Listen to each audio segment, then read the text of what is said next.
Pesantren Al Zaitun dinilai tidak seperti umumnya lembaga pendidikan pondok pesantren. Lembaga tersebut lebih dianggap mirip komun. Komun berarti sebuah sistem kemasyarakatan yang sudah mirip negara. Di sana sudah ada struktur, hierarki, dan regulasi.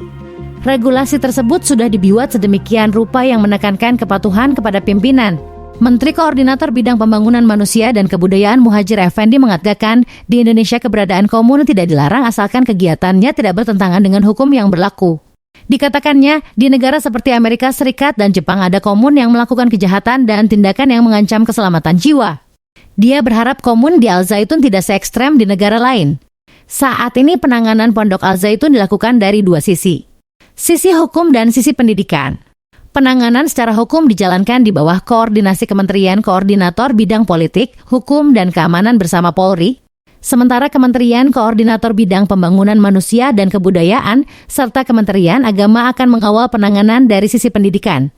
Muhadjir mengatakan bahwa pemerintah akan memastikan para santri di pesantren Al Zaitun tetap bisa belajar jika sewaktu-waktu ada penindakan hukum berkenaan dengan dugaan pelanggaran yang terjadi di lembaga pendidikan tersebut, karena ada ribuan santri yang akan menjadi tanggung negara. Studi mereka harus dipastikan terjamin, tidak mengalami gangguan berarti ketika ada penanganan lembaga tersebut di sisi hukum. Meski pesantren Al Zaitun tengah diterpa berbagai isu, namun agenda penerimaan peserta didik baru tetap berjalan.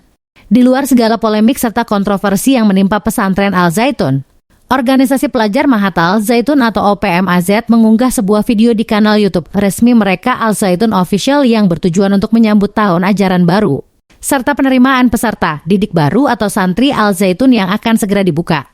Sejumlah pelajar yang tergabung dalam organisasi pelajar Mahat Al Zaitun berkumpul di depan Masjid Al Zaitun menyambut para santri yang siap menimba ilmu di pesantren tersebut. Bahkan mereka juga mengucapkan salam hormat dan terima kasih kepada Abdus Salam R. Panji Gumilang atas segala petunjuk ajar yang disampaikan kepada santri Al Zaitun.